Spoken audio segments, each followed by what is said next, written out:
को health insurance दे रखा है? अगर हाँ, तो ऐसे समय में क्वेश्चन आता है कि अगर हमें एम्प्लॉयर से हेल्थ इंश्योरेंस मिला हुआ है तो पर्सनल हेल्थ इंश्योरेंस पॉलिसी लेना चाहिए या नहीं लेना चाहिए? तो दोस्तों, उसके कुछ रीज़न्स हैं जिसकी वजह से हमें अपने एम्प्लॉयर के हेल्थ इंश्योरेंस पर सिर्फ डिपेंड नहीं रहना चाहिए, लेकिन हमें अपना पर्सनल हेल्थ इंश्योरेंस भी लेके रखना चाहिए।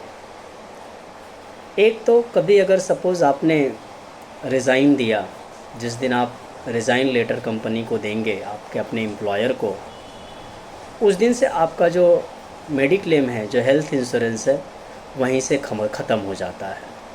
अगर इस दौरान अगर आपका कोई क्लेम आता है तो आपका क्लेम रिजेक्ट हो जाएगा, आपको क्लेम नहीं मिलेगा। एक दूसरी बात ये भी है कि अगर सपोज़ आपके एम्प्लॉयर ने आपको जॉब से निकाला तो भी आपका जो हेल्थ इंश्योरेंस है वो ख़त्म हो जाएगा। और वहाँ पर अगर आपका मेडिकल कुछ चेकअप आता है, कुछ बड़ा डिसीज़ आता है, ऐसे केस में आपको मेडिक्लेम से कोई जो फैसिलिटी मिलने वाली है वो नहीं मिलेगी।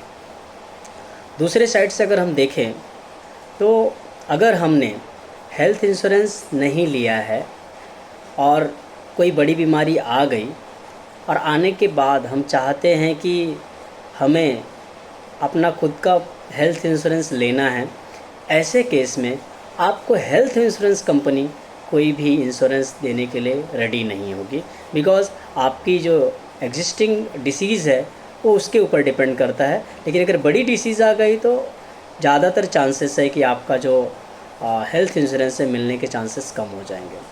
तो इसके लिए फ्रेंड्स, कभी भी हमें अपना जो कंपनी ने हेल्थ इंश्योरेंस दे के रखा है उसके अलावा हमें अपना खुद का भी हेल्थ इंश्योरेंस ले लेना चाहिए। जैसे आने वाले समय में अगर कोई डिसीज़ हो भी गई, अगर वो मेडिक्लेम बंद भी हो जाता आपकी कंपनी का, तो आपकी जो पर्सनल पॉलिसी है वो कंटिन्यू रहेगी और आप आगे जाके उससे बेनिफिट्स ले सकते हैं। और कभी कभी ऐसा भी होता है कि हम जॉब पे तो हैं, सारी चीज़ें हैं, हमें एक डिसीज़ भी आ गई, हमारा ट्रीटमेंट भी हो गया, बट उसके बाद हम कंपनी छोड़ रहे हैं, रिज़ाइन डाल रहे हैं। ऐसे केस में अगर आप जॉब छोड़ते हैं तो जॉब छोड़ने के बाद आपका तो हेल्थ इंश्योरेंस कवर ख़त्म हो जाएगा, लेकिन आपको जो प्राइवेट कंपनियां हैं, जो बाहरी कंपनियां हैं, आपको health insurance, new fresh insurance आपको नहीं देंगी, बिकॉज़ आपका डिसीज़ एक तो बड़े लेवल का है या परमानेंट ख़त्म होने वाला नहीं है और ख़र्चे बहुत ज़्यादा आने वाले हैं। ऐसे केसेस में जो पॉलिसी है वो रिजेक्ट कर देते हैं, प्रपोज़ल रिजेक्ट कर देती है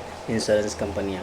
तो अगर आप भी अपना health insurance, proper health insurance लेना चाहते हैं, पर्सनल हेल्थ इंश्योरेंस लेना चाहते हैं अपनी फैमिली के साथ में, तो आप ज़रूर नीचे दिए गए नंबर पर कांटेक्ट करें।